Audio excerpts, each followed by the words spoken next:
because I can't compare myself to anybody because I'm not anybody else but Jehreeus. Mm-hmm. So that little mental shift changed everything for me once I took a break from social media, because man, being so young and having done the things I have done, but seeing other people who are my age appearing to do more, it's very cancerous. It's very cancerous. Should be self-quarantining. And a quarantine order. Quarantined in their... Held in quarantine. Quarantine. The quarantine in place. Quarantine for the required 14 days.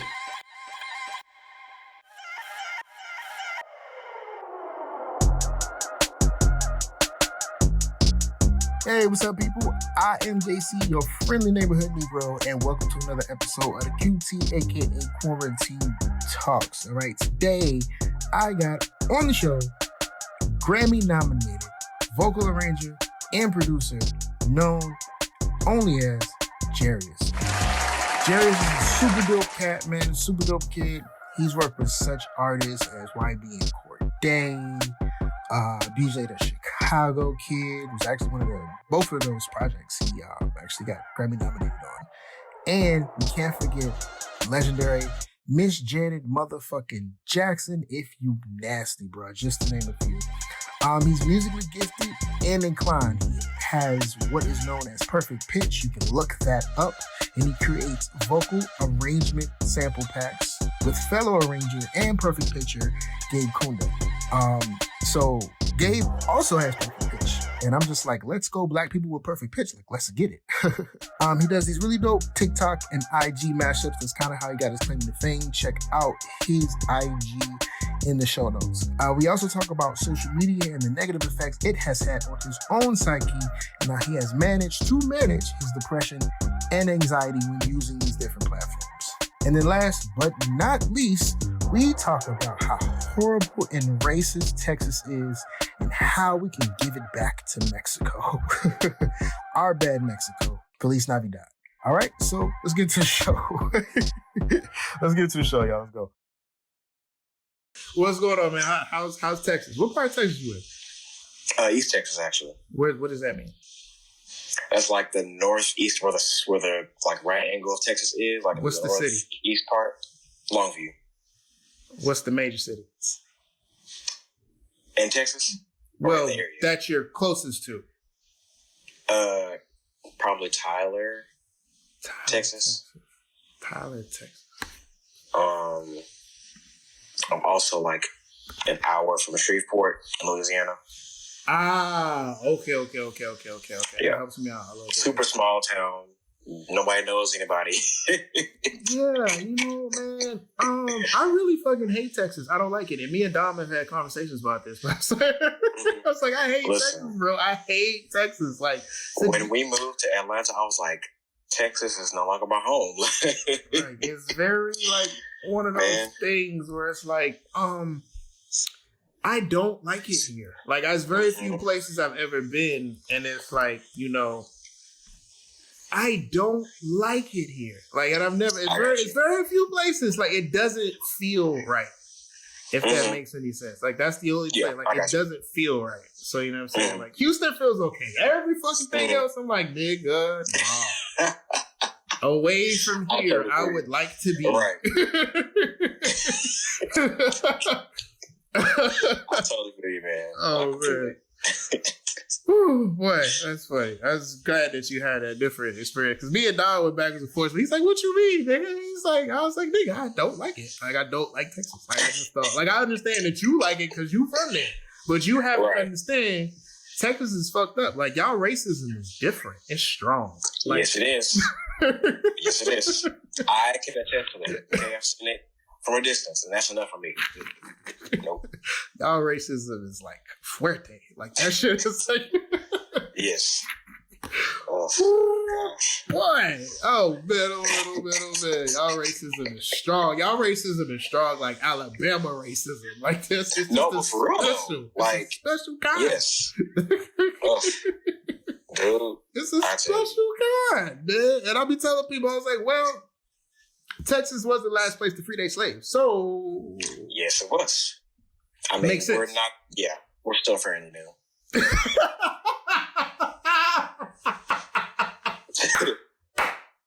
And let's be real. All right.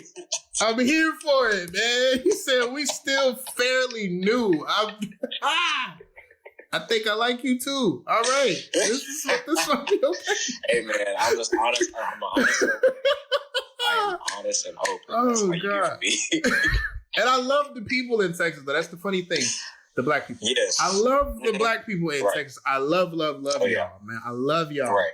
However, the place that y'all are from, just not, I can't. Like, I can't, I won't, and I don't. Imagine growing up here for 22 years. It's a different story. I can't. Because the older you get, the more you know, the more you understand. It's like, and the worse it gets. This place is it trash. Don't get no better. No, does not. Don't get no Give better. me the first plane ticket out of here permanent, please. I'm like, I get it. Like, I get it. Like, it's just, ooh, Texas is an island. Boy, I swear. It is just, all right. Man, that's why I moved. All right, but we're going to get into this thing right now. So once again, ladies and gentlemen, I am JC. Welcome to another episode of Quarantine Talks.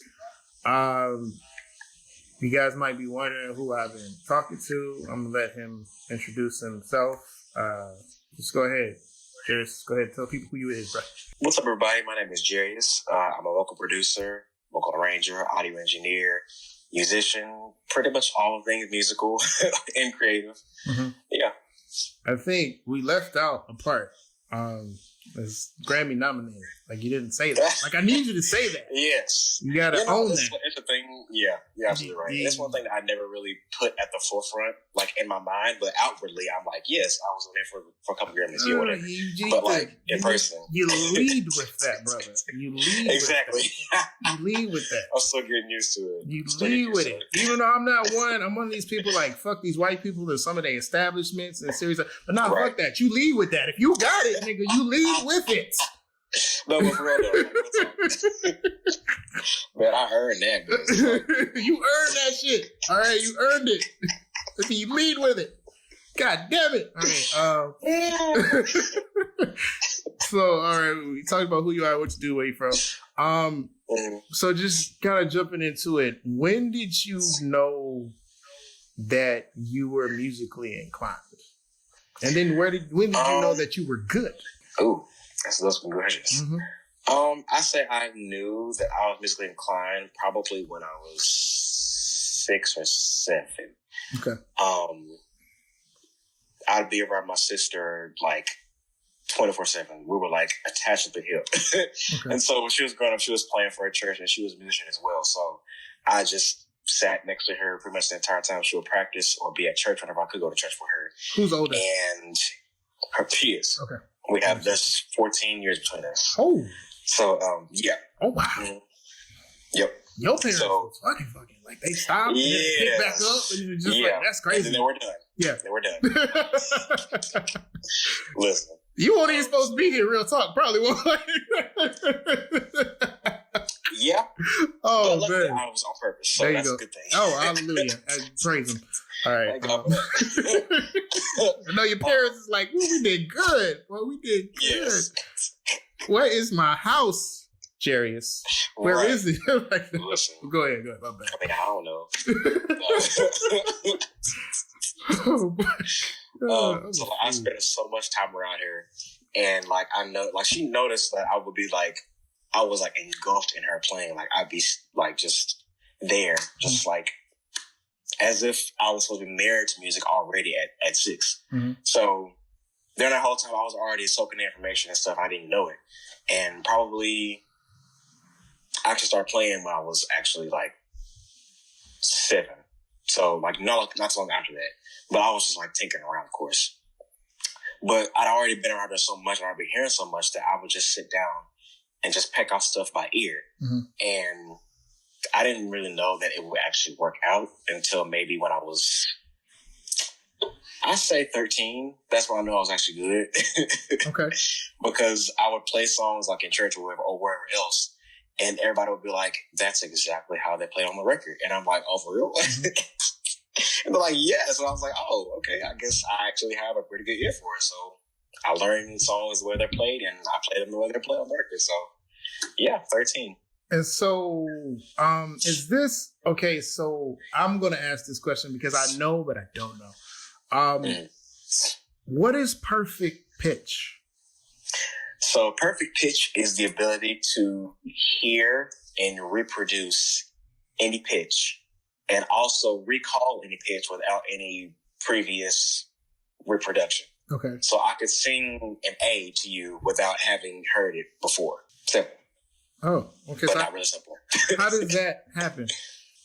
I actually don't know. It's something that people don't really have an explanation for. Like, okay. They call it a gift, and it really is a gift. You just develop it by practicing a lot and listening to all kinds of music, and naturally, when you become so connected to it, that's what comes about it. You can sing a note, any note, and know what note it is, and also sing any song in the original key, and sing it all the way through in the original key, and not go up or down. Like, oh wow, it's a crazy phenomenon. Wait, so give us an example. Can you go ABC? So A, that's an A, B, C. Oh. Wow. Okay, now I get it. Because people was like, "Oh, make sure you wasn't a machine." Okay, now I totally, yes, I get that. No, it's an entire deal. It has been for the past 5 years. I'm like, y'all, this is just a gift I have. Like, I know notes, I can sing them. It's like photographic memory, but for music. Yes, exactly. Exactly.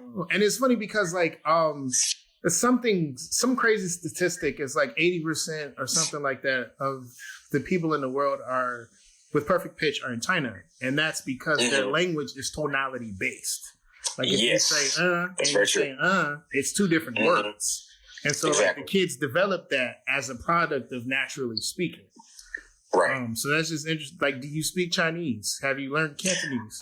You should try. No, because you'd be great at it. Japanese and Chinese, because I love those two languages. But, you should do that. You should do that. You should do that. So I'm just going to give you a hint. It's pretty fluent, actually. I'm very fluent. That's what I'm saying. Like, because it's very hard to speak those languages because of the different pitch changes and the different words, sounds, verbs, actions, all that stuff that they mean. So it's like, yeah, there you go. You're welcome. Right. Americans could never understand. Yeah. So you do these mashups talking about that. And so like, how long does it take to do those? So you're talking about the videos I do on Instagram or my SoundCloud? I don't know. Instagram. Because like I'll see like those 6 pictures of you, and then like how long does it take? Collages. Yeah. So when I first started, that was like 2015. I think I had no idea that was a thing, and one of my friends was like, "You should try this," and I was like, "Okay, why not?" Sat down, I was like, "What have I gotten myself into? This is one of the hardest things I've ever tried to do." Because the music part, yes, but the recording videos part, that was totally new to me because I'm recording myself 8 times, singing 8 different parts, and it took me probably 5 hours to do my very first video. That's actually really good. Because some people say it takes longer. Like, no, that's actually really good for your first one. Yeah, like, no, that's actually really good. I guess perfect pitch helps with that, maybe, because I memorize my parts, so I guess that takes some time off it. But the recording video part, that's a labor. But now, 5 years or 7 years later, it takes me probably no more than an hour to actually record videos. Wow. Yeah. That's dope. And so I've been doing it for so long. Yeah. And so you just record a different part 8 times. And you just have to remember the pitch that you're singing in, so that way it's exactly. And also like other nuances, like I don't want to be just sitting there with a still face because I don't do that. I'm not a singer like that. I just sing the notes, but I'm trying to make it look entertaining with stuff like that. So that part also makes it a little harder, but I manage. Okay. That's what's up. Okay, that's what's up. And so, like, you are a vocal producer and arranger. So, like, I know what that means. But, like, what does that mean? Explain that to people. Vocal production and vocal arrangement are basically one and the same. However, there are some differences that kind of separate them. So, with vocal arrangement, it's more about what's happening musically on a basic level. So just the notes, the harmonies, the chords, the format of the song that the vocals follow, that kind of thing.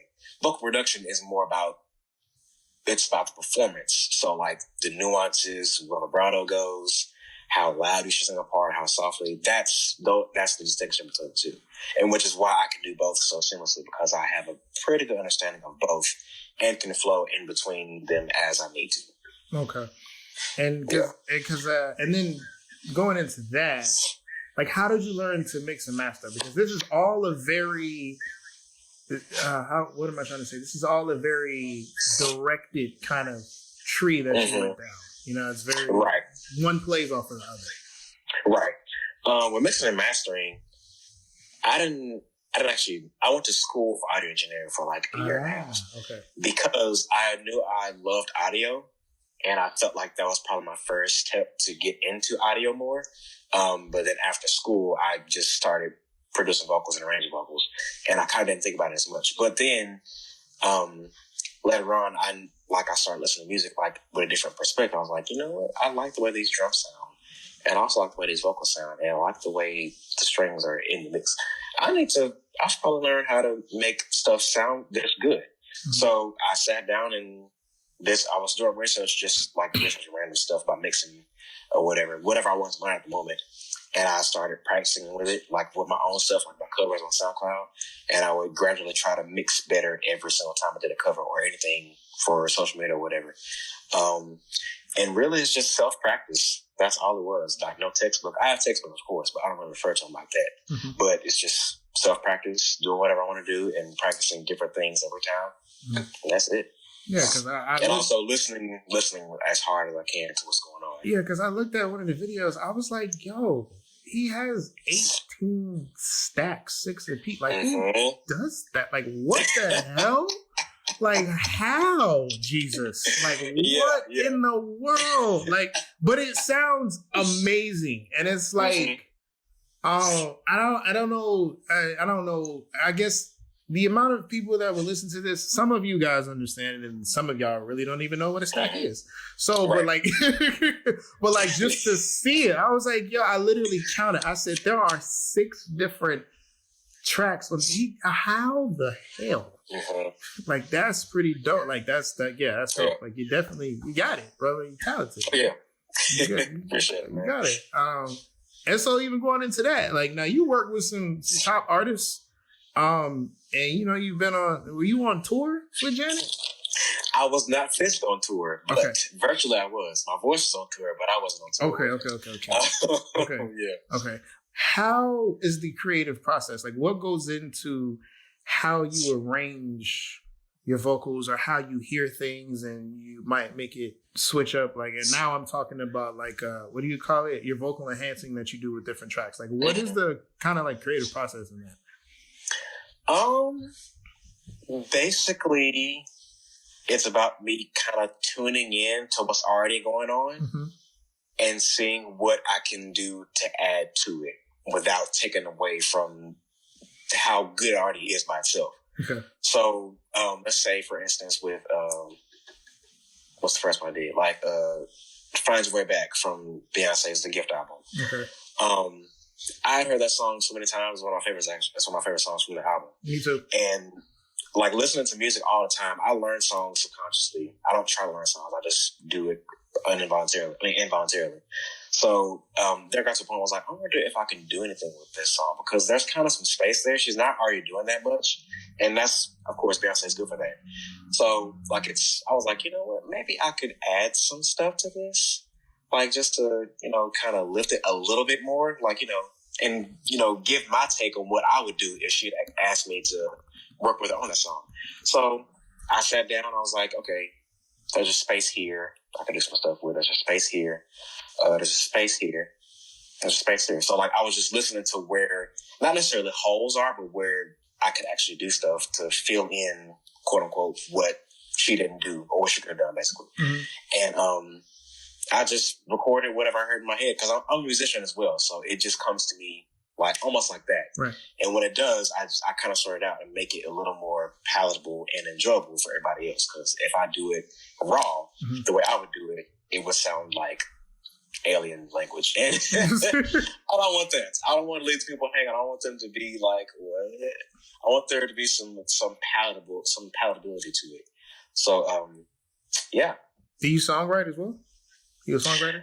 No, I wish I was. I tried writing songs, I think from 2015, 2017. Didn't work out. Okay. I was like, I'm not really getting anywhere. And that's how I know that I'm not supposed to do it. Like, it'd be different if I was making progress, but I wasn't getting anywhere. So, nah. That's interesting though, like, because it was right. to me, like, as if you can hear the way it should be, then it seems like you'd be able to, maybe not necessarily write the words, but I was gonna say write the melody or the top line, but you kind of already do that. So yeah, but like lyrically, that's a challenge. Okay, yeah, got you. And so like I saw something else, like a vocal pack. Now that's new to me. I don't know how standard that is, but I you know what I'm saying, like I don't. How did that come about? 'Cause that's a great alternative income right there. Right, exactly. And so like, what does that do? Like, if a person buys your vocal pack, like, what happens? Is that like they're just buying the stems, or? They're buying the stems and the sample, like, all together to do whatever they want to with whatever is in the pack. Explain. So basically, like, vocal sampling has been a thing for forever, but usually it's like from a record, like just the lead vocal or maybe just the background vocals. So me and my best friend decided, what if we like kind of took that and kind of changed the direction and did like just a sample of vocal harmonies, almost like background vocals that were on a record, but they weren't used, like that kind of thing. Okay. So we took that and just made every idea like that. It's different because we're actually bringing some more musicality to the sample instead of just a lead vocal and some backgrounds or just a lead vocal. So it brings a different musical kind of context because the harmonies could be a pad, they could be a chop in somewhere in the song. Even one of the chords, just one chord from the sample itself can be chopped up and pitched or whatever. So we're giving producers kind of a different kind of way of thinking when it comes to sampling and producing. So you sit, so like, cause I'm like, this is fascinating to me too. So like you'll sing ABC, but you'll arrange it in a certain way that it's maybe like akin to, I don't know, something, or back it up. So you'll sing ABC and then that'll be the stem. And then that person can put that ABC vocal behind the main primary and use that as yeah. That is interesting. Mm-hmm. So we're capturing, because we vibe like really hard. We have, like, we're really emotionally connected with music. So we take those emotions and put them into the samples to create new vibes that producers can use. And so how do you come up with this though? Like, what makes you... Well, it was great actually that we started doing it together because we're kind of on the same level musically. So we think similarly very well. So it's kind of like an unspoken language. So, and we both have perfect pitch. So the idea is that we can come up and conjure up out of thin air, solidify faster with both of us because we both get it. He's black too?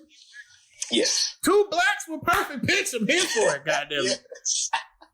My best friend, Jehreeus, if you don't know him, he's also amazing. Okay. He's also a voice actor, one of the most renowned voice actors right now. Oh. So yeah, it's unspoken. It's crazy how we come up with ideas like out of thin air like that. So.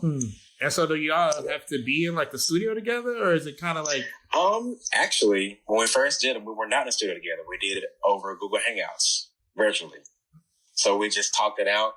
And we're like, "Ooh, what if we did this here?" And like, we didn't have to like have a keyboard in front of us. We would just sing what we heard, and the other person would get it because that's just how connected we were. So, but eventually we got to actually be in the studio together and work on stuff, and made things so much faster and easier for us. Oh wow! That's fascinating because I saw that and I was like, I think I understand, but I don't understand. So let me ask you. Right. And so like I really didn't understand, but I did understand a little bit. But like you made it okay. Like that's dope. Like that's a good way to use GIF and a good way to monetize your gift inside of something. I talked with another person, Jay Kitts, And he was saying that, so he was like, yo, you can make beat packs. You can do so many things outside of waiting for an artist to choose your sample or, whatever else. And so when I saw that, a vocal pack, I was like, huh? How that work? Like, I don't understand. But, like, that's brilliant. Like, that's a really dope idea, brother. Like, that's dope. Yeah, man. Appreciate it. I like you, too. Good point, eh? I like you. I'll be saying that to people. I was like, when I tell you I like you, I actually like you because I don't say that shit. I believe it. I believe it. That's not me as a human. Like, if I don't like you, I won't talk to you. Me neither. And I make it a point to have people on the show that I actually like. Because I'm not good at talking to people that I don't like. So it's like, or I don't find interesting. And so because I feel like if I find you interesting, other people will find you interesting. So, like, Exactly. So I'm an interesting nigga. So, there you go. Right. But another thing I wanted to touch with you about is, so I saw that video that you posted about taking a break from the social medias. Mm-hmm. And I understand the reasons behind it, but I want to know what made you realize that you needed to do it. Oh, I think when I started paying attention to how social media affected me on a daily basis, like when I would get on and then when I would get off and how it would feel between those two different times, I realized that social media was causing a lot of my anxiety because of the things that come from it that you can control, like validation, affirmation, comparison, and all those things. Mm-hmm. I was allowing social media to drive those kind of things on and off, like subconsciously. And then I realized that I was like, okay,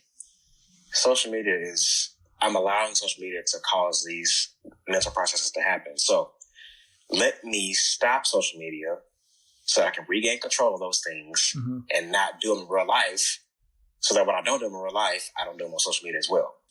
So you're saying that, like, you would literally, like, pay attention to when you felt bad and you connected it to you being on your phone. Mm-hmm. Yep. This is fascinating to me, Clay, because I'm a little older than you. And so I always say I'm an analog boy in a digital world, because when I was 10 years old, the internet was invented right around that time. So, like, you guys grew up with social media, but people my age, grew up with the internet. I remember dial-up. We remember AOL. I remember Earthlink and them damn discs that you get. They gave you internet for an hour. You had to keep making email addresses. Like, all of these things I remember. And so it's just kind of fascinating to me, like, the generational gap and how like social media plays a part in truly the way that you guys feel. Because I'm like, I could give a damn about social media, quite frankly. Right. I don't like it. I can't wait till I can pay somebody to do it for me. I had somebody do it for me, but I had to let it go because promo. So you know what I'm saying? Like, it really is fascinating me because you were like, being successful and just this and that, and you're like, how old are you? 24? Yeah. So you're 24. You're Grammy nominated. You're not broke. You work with some really dope. You work with some of the biggest names in our time in music in general. And it's just, like I said, it's really fascinating to me how you would feel like you're not successful. Like, some of the stuff that you've done, I haven't even done, and I'm older than you. I'm 8 years older than you. You know what I'm saying? Now, granted, some of the things that you've done, I don't want to do. So that's the thing. But I mean, but like, who wouldn't want to like meet and work with Janet Jackson? Like, I know people that are 40 that haven't done that and want to do that. Right. You know what I'm saying? So it's like I said, it's fascinating to me, like how that works. Like, I can't understand it because like I don't understand it. So it's like, it's just fascinating to me. Right. Like, for me, I always catch myself feeling like I'm in between generations. Like, I'm in between, like, y'all's generation and then the generation after me. So, like, I'm, like, smack dab in the middle, like, both value-wise and, like, the way I think and things like that.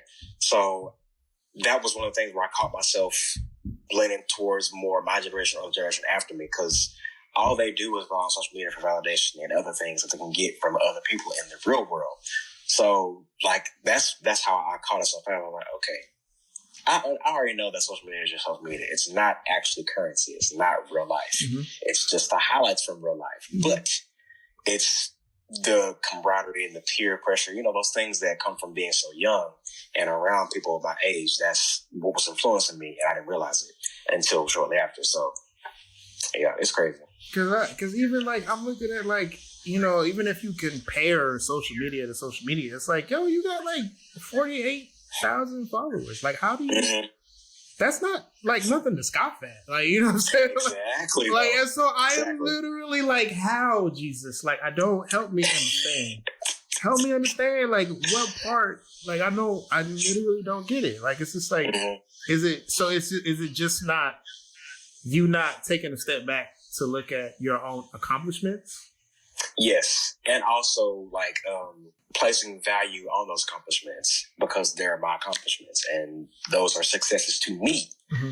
But it might not be success to anybody else, but if they're success to me, then nobody else matters. Mm-hmm. And it took me a while to actually like get that in my brain and like think that every day.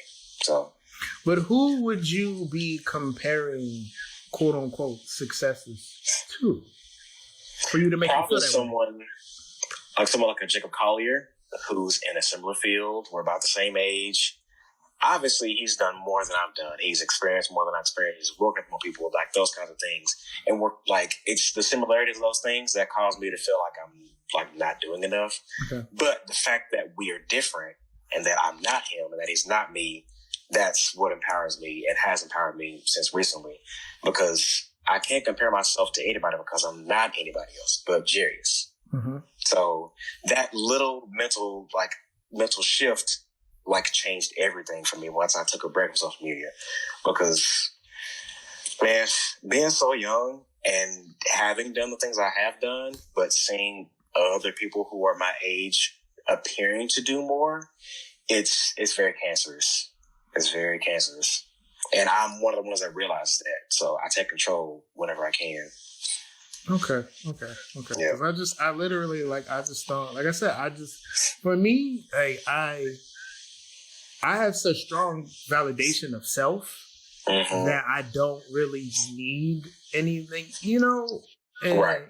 And some people be like, "Oh, I'm proud of you," and I'll tell people like, "Why are you proud of me? Like, I ain't done nothing. Mm-hmm. Like, the things that I really want to do, I ain't even got started in that yet." So it's just like, but even the act of doing a thing and saying that you're going to do it and completing it, small victory to you, big victory to others. Yeah, exactly. So yeah, I was curious about that. I was like, what? I was just really curious about that. Okay. Touching back into music. Who are artists that you might want to work with that you haven't worked with yet? Kehlani, Justin Timberlake, Brandy, Beyonce, of course. Mm-hmm. Who else? Drake, Janae Aiko. Oh man, and Rihanna, to name just a few. Rihanna's a really good one. When I think about what you do, and I think about how. Yeah, that would be a really dope. That would be really interesting. Okay. And well, I was going to ask, do you have ambitions of being a solo artist? But I don't think you want to do that because you. No, I've entertained the thought. I entertained the thought like for a couple of years. I think when I was actually writing songs, that was the same time that I was like, maybe I could be a solo artist. Mm-hmm. But after that, I was like, being a solo artist means me being on stage in the spotlight, having to, shake hands and greet people afterwards every time. I'm an introvert by nature, so that already turned me off, because doing that after so long, I get drained. I mean, I have to retreat for at least like a week or so. Mm-hmm. So that, trying to balance that, I feel like I don't feel like, but I know that it'd be too difficult because I've already had some practice with that on a smaller scale, and it almost took me out. So I know for me, that's not my lane at all. That's fair. Mm-hmm. Yeah. And so, what does success look like to you now? To me, success looks like achieving whatever I want to achieve and getting to a place where I feel like I can reach back and help others, regardless of whether or not I already know them or don't know them, and being able to give them the same tools in hopes that they can get to where they want to be. Not where I was, but where they want to be. Okay. Just helping others, just being successful. So yes. Being successful helping others is what would be successful to you. Exactly. And not just the big fancy stuff like the Grammys or the awards, but also the personal stuff. So what's like a personal goal that you have for like the next 3 years? Corona aside. Definitely, yes. Because that slows down everyone and everything. Dear Jesus. Right. Exactly. Definitely being more mentally healthy and mentally healthy enough to start teaching, quote unquote, in whatever way, whether it be like just being young in a world like this or being creative or whatever else have you that other folks may be dealing with or struggling with like I was. And so like, what has quarantine done to me? No, I'm just kidding. Yeah, I was going to say that, but let me reword this differently. What has quarantine maybe slowed down for you, or has it slowed down anything for you? Actually, yeah, it slowed down a lot of things for me because my mind can run at 1,000 miles per hour all day. And that's with creativity, with trying to get things done, trying to be an adult and all these things. So now I feel like I have time to actually do nothing and just be what I want to be. And then if I feel like creating, I can create, but I don't have to. It's not an obligation, as well as other adult things or whatever else.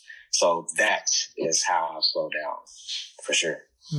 Have you picked up, what is one thing during quarantine that you have either developed that surprised you, or one thing that you have continued to do that surprised you? Like, I give an example. For me, I tell this to everybody, brushing my teeth. It's a very simple thing, right? But like for me, brushing my teeth is a symbol of me starting my day, right? So it doesn't matter even if I decide to lay in bed all damn day and do nothing, brushing my teeth is the ritual by which I can initiate things. Understand what I'm saying? So what, have you developed something or have you carried over something during lockdown? I think sleeping in.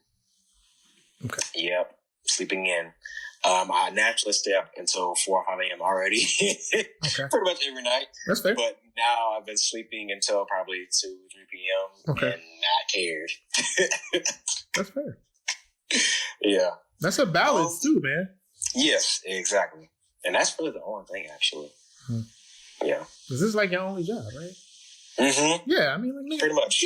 Yes, young nigga sleep. Stay up. Please. Like, you know what I'm saying? Like, listen, just, man. Yeah, like, no, that's absolutely fine. Absolutely fine. Right. Man. So, if I want to stay up playing Call of Duty until 5 a.m., then so be it. God bless you, because I ain't doing that. But, like, anything, you know, like, but I mean, like, hey, it's like, this is the time to do these things. I mean, recharge, rest, definitely. Recharge. Get your life together. You know what I'm saying? Right. So that's what's up, man. Yeah, sleep, young man. Right. I think the last question I got for you, brother, is in these trying times, you know, loneliness, all that good stuff, and just so I gotta ask, you got a Corona Bay or quarantine boo? Any of those people want to know? Wait, say it one more time. I said you got a Corona Bay or quarantine boo? You know what I'm saying? Some people might want to know, man. Nah. Definitely not. It's just me, myself, and I. That's all I got to the end. I'm playing. That is so weird because it sounds like a machine, but it wasn't. I can attest to that. It sounds like a machine, but it's not. He ain't got no. On God, I would not lie to y'all. Ain't no auto tune. At least I don't think it is. Ain't no auto tune.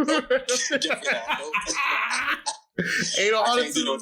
Yeah, like nah, that was just real. It was like, oh, okay, cool. Like, there you go. Like that's lit. Yeah, man. Oh, that is hilarious. Oh man. Oh, I'm a fool. That's cool. I love myself. Jehreeus. All that matters too. That's all that matters. Yo, thank you for hopping on the call, brother, man. Of course, man. Of course. Having you on the phone, man. So, yeah, same here, man. That's pretty much it. I think we done, man. I think we out. All right. Peace. Sounds like a bit.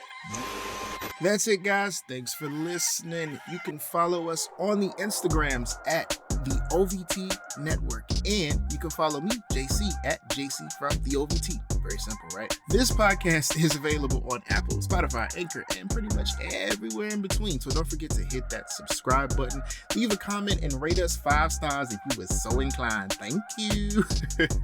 Quarantine Talks is a podcast that is also available on YouTube. Just type in The OVT Network and hit subscribe for all of the latest and greatest from we at the OVT. Lastly, we are an independent and Black-owned media network, guys. So if you enjoyed the content and you would like to drop a donation, you may do so on Cash App or the Venmo at TheOVTNetwork. All one word, TheOVTNetwork. Quarantine Talks is edited and produced by me, JC, with original music produced by Brian Haddon. Thanks so much for listening, guys. Stay safe, stay creative, and most importantly, stay sane.